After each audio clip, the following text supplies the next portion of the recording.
Double standard नहीं मंजूर, तमाम खबरें होंगी। इस खबर के लिए मैंने ऐसा क्यों कहा आपको आगे बताऊंगी, लेकिन उससे पहले ट्रेंड्स में आज वो कौन कौन सी खबर है जिस पर हमारा फोकस रहने वाला है, जल्दी से ये मैं आपको बता देती हूं कि वो तमाम बड़ी खबरें आज कौन सी रहने वाली है। क्योंकि आज बात हम बिहार टू बंगाल की भी करेंगे, चंदन हत्याकांड के तार की भी करेंगे। और सबसे पहले स्क्रीन पर अब आपको यहां पर कुछ खबरें इस वक्त दिखाई दे रही हैं, एक एक करके तमाम खबरों की बात होगी।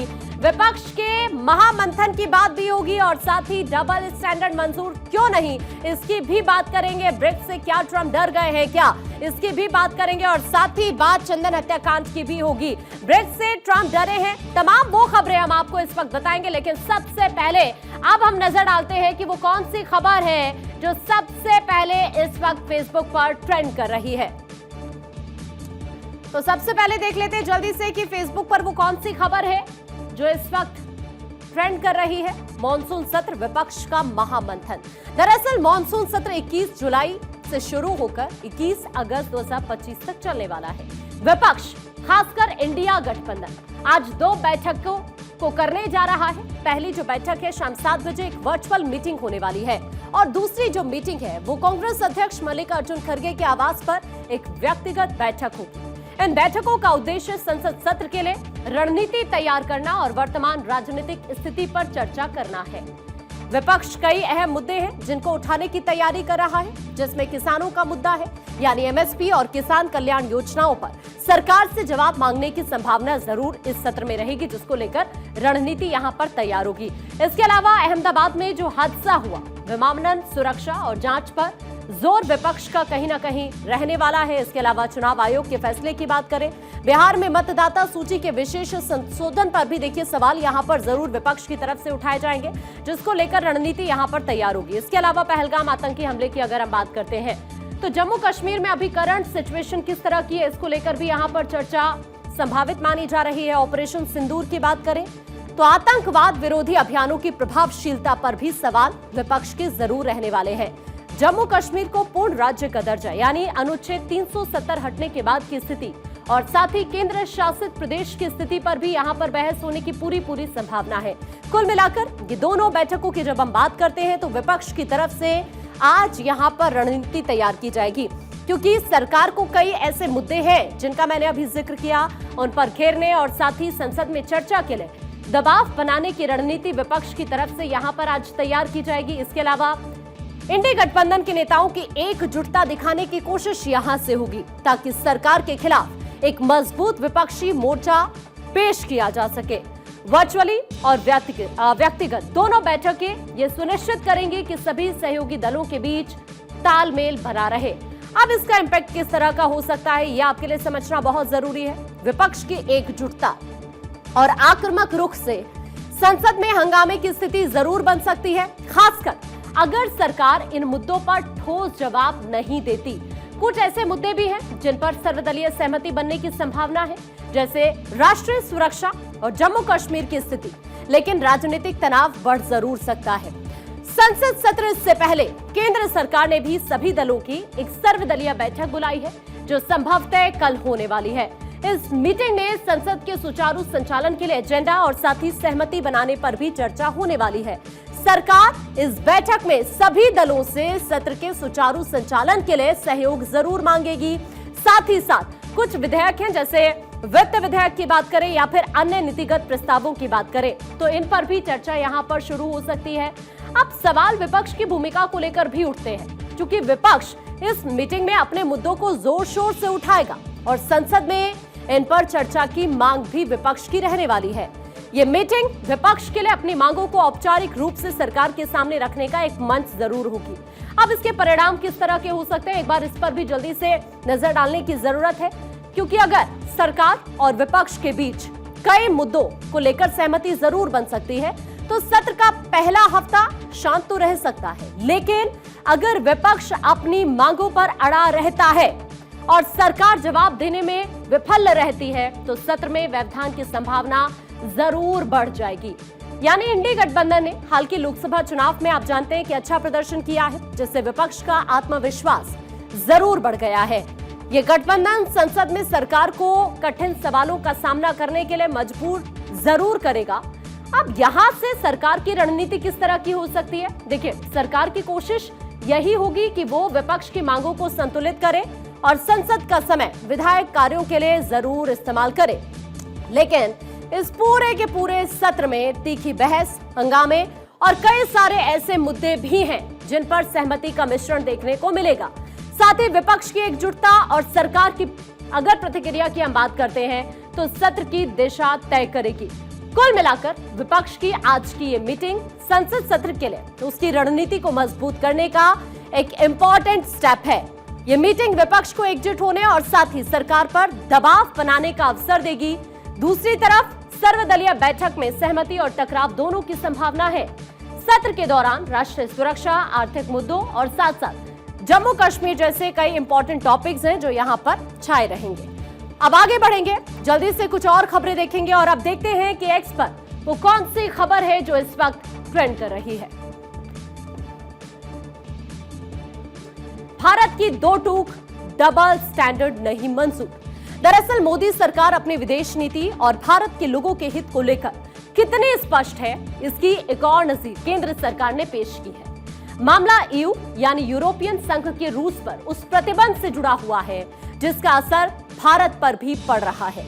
यूरोपीय संघ यानी ईयू और ब्रिटेन ने रूस पर यूक्रेन के खिलाफ युद्ध खत्म करने का दबाव बढ़ाते हुए मॉस्को के ऊर्जा क्षेत्र, पुराने तेल टैंकर्स के बेड़े और सैन्य खुफिया सेवा के कर्मियों को शुक्रवार को नए प्रतिबंधों से निशाना बनाया था, जिसका इंपैक्ट भारत पर भी पड़ रहा था। और इसी को लेकर विदेश मंत्रालय ने दो टूक शब्दों में कहा है कि एक तरफा प्रतिबंधों का भारत समर्थन नहीं करता है। और इतना ही नहीं, रूस के खिलाफ ईयू के कदम को भी भारत ने दोहरा मापदंड करार दिया। इसी को लेकर विदेश मंत्रालय के प्रवक्ता रणधीर जायसवाल ने एक्स पर एक पोस्ट भी किया, जिसमें उन्होंने लिखा है कि हमने यूरोपीय संघ की तरफ से घोषित नए प्रतिबंधों पर ध्यान दिया है और यही वो पोस्ट है जिसका मैं अभी जिक्र भी कर रही हूं। भारत किसी भी एक तरफा प्रतिबंध का समर्थन नहीं करता है। हम एक जिम्मेदार देश है और अपने कानूनी दायित्व के प्रति पूरी तरह से प्रतिबद्ध भी है। इस पोस्ट में आगे उन्होंने ये भी लिखा है कि भारत सरकार अपने नागरिकों की बुनियादी जरूरतों को पूरा करने के लिए ऊर्जा सुरक्षा के प्रावधान को अत्यंत महत्वपूर्ण जिम्मेदारी भी मानती है। हम इस बात पर जोर देंगे कि दोहरे मापदंड नहीं होने चाहिए, खासकर जब ऊर्जा व्यापार की बात हो। आपको ये बताएं कि देखिए, भारत अपनी जरूरत का तकरीबन 35% कच्चा तेल रूस से खरीद रहा है। जब फरवरी 2022 में रूस और यूक्रेन के बीच युद्ध की शुरुआत हुई थी, तब भारत अपनी जरूरत का सिर्फ 0.2% तेल ही रूस से खरीदता था। और एक्सपर्ट्स ये मानते हैं कि भारत ने रूस से कच्चे तेल की खरीद कर वैश्विक पेट्रोलियम बाजार को स्थिर रखने में मदद की है। भारत दुनिया में कच्चे तेल का तीसरा सबसे बड़ा खरीदार देश है और यह भी सच है कि रूस से खरीदे गए कच्चे तेल के एक बड़े हिस्से की आपूर्ति यूरोपीय संघ के देशों को होती है।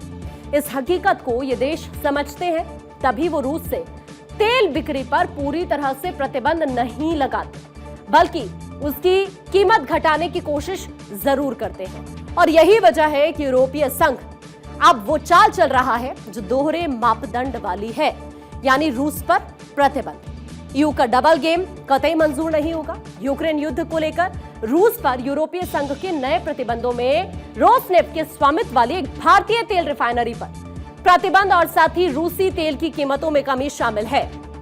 इस पैकेज में बैंकिंग प्रतिबंध को और ज्यादा सख्त किया गया है और रूसी कच्चे तेल से बने ईंधन उत्पादों पर नए प्रतिबंध भी लगा दिए गए हैं। अब एक तरफ भारत ने ईयू को अपनी स्पष्ट नीति के जरिए आईना तो दिखाया है, तो दूसरी तरफ रूस ने भी यूरोपीय संघ के इस कदम को खारिज कर दिया है।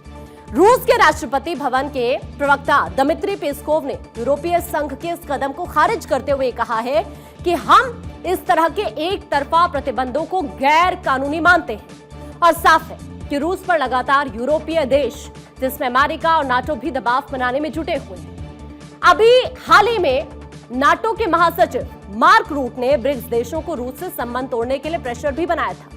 मार्क रूट ने वॉशिंगटन यात्रा के दौरान इस बात का जिक्र किया था कि अगर आप चीन के राष्ट्रपति हैं, भारत के प्रधानमंत्री हैं या ब्राजील के राष्ट्रपति हैं और आप रूस के साथ व्यापार करना जारी रखते हैं और उनका तेल और गैस खरीदते हैं, तो आपको पता है अगर मॉस्को में बैठा व्यक्ति शांति वार्ता को गंभीरता से नहीं लेता है तो मैं 100% सेकेंडरी टैरिफ लगा दूंगा। हालांकि अब भारत ने साफ साफ शब्दों में यह बता दिया है कि भारत इस तरह के दोहरे रवैये को जरा भी नहीं मानेगा।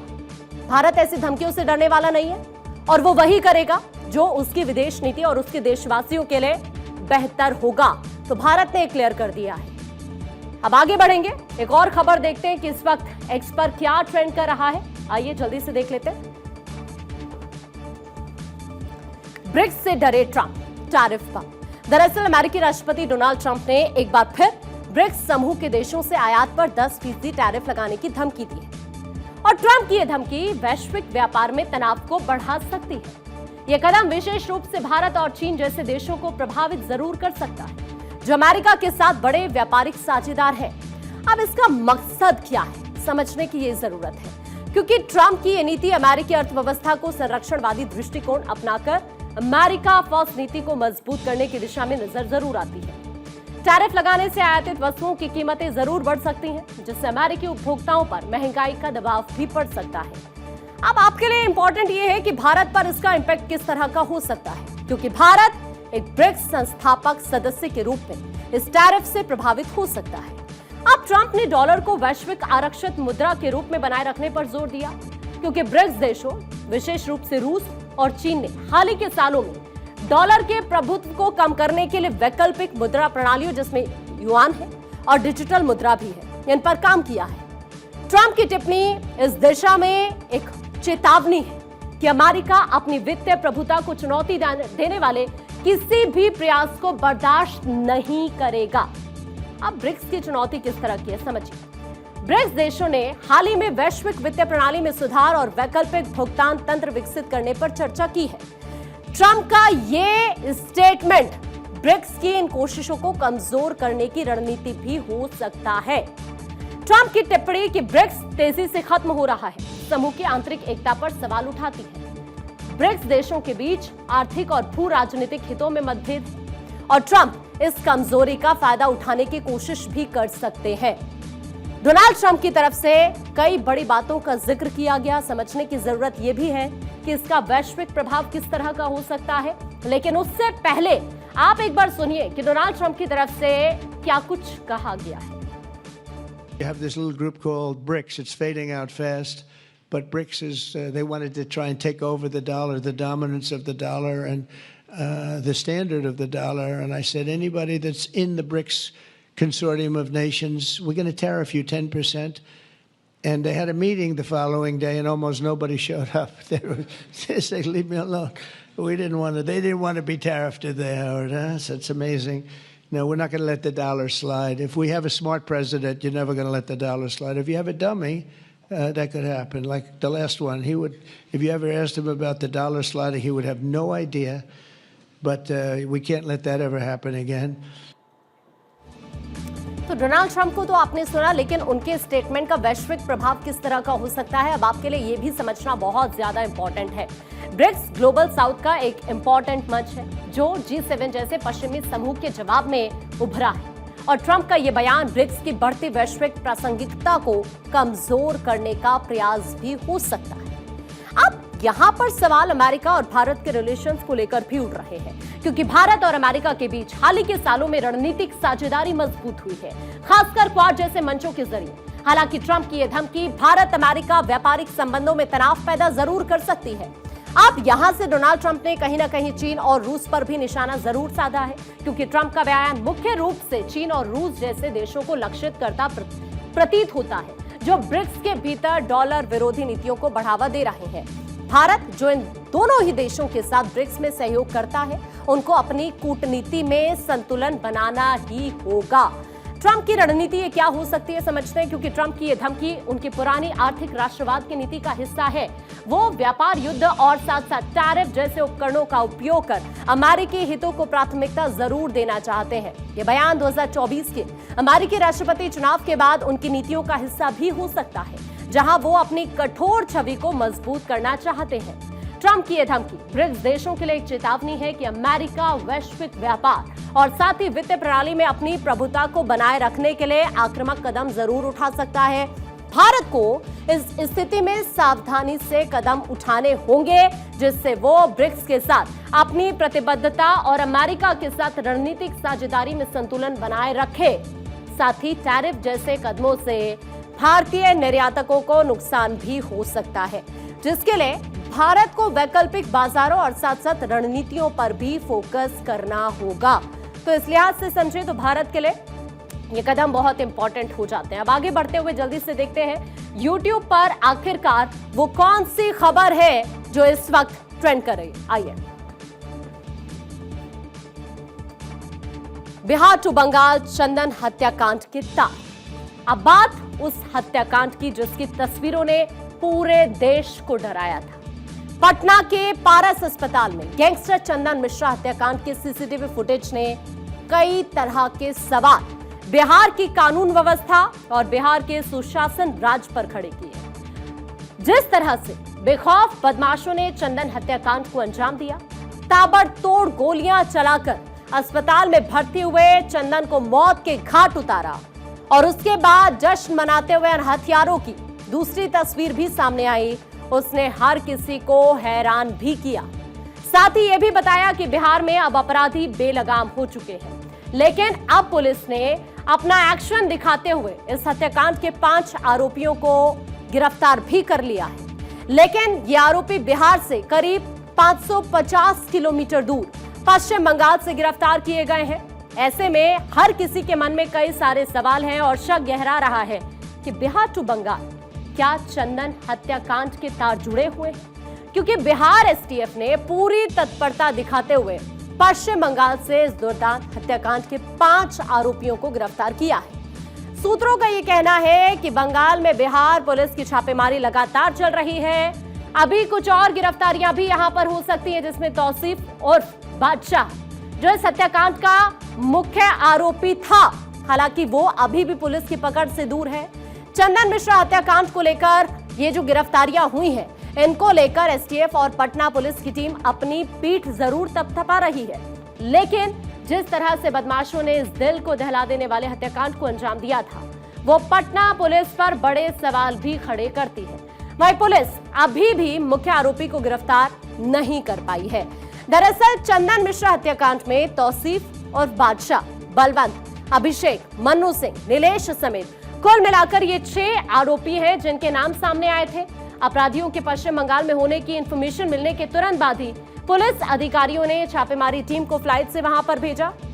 बिहार पुलिस के आला अधिकारी पूरी कार्रवाई की मॉनिटरिंग कर रहे थे और यह बताया जा रहा है कि हत्याकांड को अंजाम देने के बाद मुख्य शूटर अपने परिजनों को लेकर गयाजी भी गया था।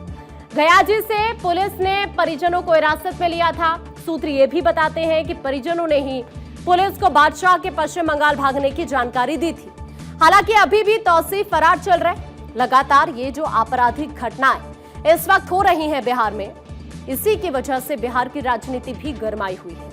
आरजेडी लगातार नीतीश सरकार पर इस वक्त हमलावर है। गैंगस्टर चंदन मिश्रा की हत्या के तार बंगाल से जुड़ रहे हैं और इस मामले में पुलिस ने पश्चिम बंगाल के पुरुलिया जेल में बंद शेरू सिंह से भी पूछताछ की है।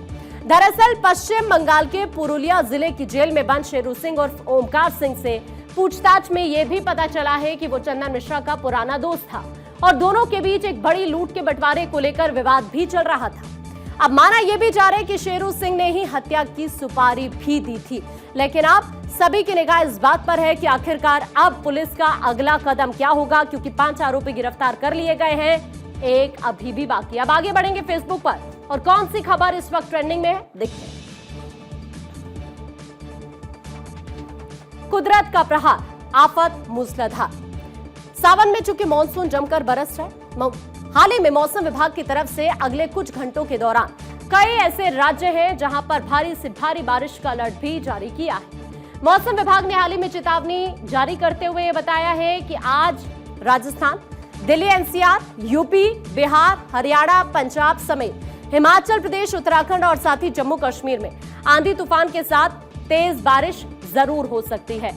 मौसम विभाग के अकॉर्डिंग दिल्ली में अगले 1 हफ्ते तक बादल छाए रहेंगे और हल्की बारिश भी हो सकती है, लेकिन कई ऐसे राज्य हैं जहां पर मानसूनी बारिश का कहर लगातार देखने के लिए मिल रहा है, क्योंकि इस मॉनसून में बाढ़ की स्थिति का सामना करने वाले जो तमाम राज्य हैं उनमें असम है, अरुणाचल प्रदेश है, मेघालय है, मिजोरम है, सिक्किम है, मणिपुर है, त्रिपुरा है, उत्तराखंड है और कर्नाटक है। कर्नाटक में विशेष रूप से शिवमोगा के कुछ हिस्से हैं जो इस वक्त सबसे ज्यादा प्रभावित नजर आ रहे हैं। बंगाल, गुजरात और हिमाचल प्रदेश भी काफी ज्यादा प्रभावित है। हिमाचल की अगर बात करें तो ये सबसे ज्यादा प्रभावित इस वक्त राज्य है। राज्य में अभी तक बाढ़ और भारी बारिश की वजह से 105 लोगों की जान यहां पर जा चुकी है। अगर यूपी की हम बात करें, बिहार की बात करें तो यहां पर भी आकाशीय बिजली गिरने का खतरा और साथ ही पहाड़ों पर बादल फटने और भूस्खलन का खतरा लगातार बना हुआ है। उधर महाराष्ट्र की बात करें, गुजरात की बात करें, गोवा की बात करें, मध्य प्रदेश की बात करें, छत्तीसगढ़ की या फिर झारखंड की बात करें, यहां पर मानसूनी बारिश से नदियां इस वक्त तूफान पर है। इससे इतर अगले 24 घंटे के अंदर पश्चिम बंगाल, असम, सिक्किम, अरुणाचल प्रदेश और मेघालय में भयंकर बारिश की संभावना बनी हुई है। कई ऐसे राज्य हैं जहां पर बारिश सामान्य से कम हुई है, क्योंकि आईएमडी की तरफ से जो हाल ही में आंकड़े सामने आए उनके अकॉर्डिंग कुछ राज्य ऐसे हैं जिसमें झारखंड है, राजस्थान है, लद्दाख है, यहां पर सामान्य से कहीं ज्यादा बारिश हुई है, जबकि कई अन्य विशेष रूप से पूर्वोत्तर और दक्षिणी भागों में बड़ी कमी का सामना भी कर रहे हैं। 1 जून से 16 जुलाई के बीच देश में 331.9 mm बारिश हुई, जो इस अवधि के लिए सामान्य 304.2 mm बारिश से लगभग 9% ज्यादा है। राजस्थान की अगर बात करें, यहां पर भी देखिए काफी ज्यादा बारिश हो रही है। झारखंड की बात करें, यहां पर कुल 595.8 mm बारिश के साथ सामान्य से 71% ज्यादा बारिश हुई है, जबकि यहां होने वाली सामान्य बारिश 348.9 mm ही होती है। अब तक 271.9 mm बारिश के साथ राजस्थान में भी भारी वृद्धि देखी गई है। यहां सामान्य बारिश 125.6 mm होती है, जो मौजूदा बारिश से 116% ज्यादा है। लेकिन इस साल मानसून में जिस तरह से भारी बारिश हो रही है, आमतौर पर अगर हम बहुत कम बारिश वाले इलाकों की बात करें, देखिए लद्दाख की अगर खास तौर पर हम बात करें, 8 mm की सामान्य बारिश के मुकाबले इस बार यहां 15.8 mm बारिश हुई है, जो सामान्य से 97% ज्यादा है। तो हालात कुछ इस तरह के अलग अलग इलाकों में बने हुए हैं, जिसकी कई तस्वीरें हमने आपको दिखाई। अब आगे बढ़ेंगे, ट्रेंड में देखते हैं इंस्टा पर इस वक्त क्या वायरल हो रहा है। भोले की भक्ति, कावड़ में मोदी मोदी। सावन का पावन महीना चल रहा है और पूरा देश भगवान भोलेनाथ की भक्ति में डूबा हुआ है। और इसी में कावड़ यात्रा में जो श्रद्धालु लगातार जा रहे हैं, जो कावड़िए जा रहे हैं, उनका उत्साह भी 7वें आसमान पर है। कावड़ लेकर श्रद्धालु भक्ति मार्ग से होते हुए भगवान शिव को मनाने में जुटे हुए हैं और इस कावड़ यात्रा में तरह तरह की कावड़ लोगों को अपनी तरफ आकर्षित भी कर रही हैं। इसी कड़ी में कावड़ को लेकर एक अनोखी तस्वीर फिलहाल चर्चा का विषय बनी हुई है। दरअसल कावड़ यात्रा के दौरान एक श्रद्धालु प्रधानमंत्री नरेंद्र मोदी की प्रतिमा को अपने कंधे पर उठाए कावड़ यात्रा पर निकला है, जिसकी तस्वीर इस वक्त आप अपनी स्क्रीन पर देख रहे हैं। देखिए, श्रद्धा और देशभक्ति का जब मेल होता है तो इस तरह की तस्वीर सामने आती है। बम भोले का होठों पर नाम और पीएम मोदी की प्रतिमा अपने कंधे पर उठाए इस शख्स को देख हर कोई रुक रहा है। प्रधानमंत्री नरेंद्र मोदी की प्रतिमा को अपने कंधों पर बैठाकर हरिद्वार पहुंचे इस कावड़िए ने हर किसी का ध्यान अपनी तरफ खींच लिया। पीएम मोदी को लेकर दीवानगी पूरी दुनिया में तो दिखाई देती है। प्रधानमंत्री नरेंद्र मोदी जब जब अपने विदेश यात्रा पर गए हैं तो उस देश में सिर्फ मोदी मोदी की ही गूंज सुनाई देती है। लेकिन जिस तरह से भगवान शिव की भक्ति से भरपूर एक कावड़िए ने भक्ति और देशभक्ति की तस्वीर पेश की है, वो हैरान भी करती है और हर किसी के आकर्षण का ये केंद्र भी बनी हुई है। जो तस्वीर इस वक्त हम आपको दिखा भी रहे हैं, हर कोई इस तस्वीर की तारीफ कर रहा है, क्योंकि आप देख रहे हैं कि पूरे देश में अलग अलग तरह की कावड़ लेकर कावड़िए पहुंच रहे हैं भगवान भोले की नगरी।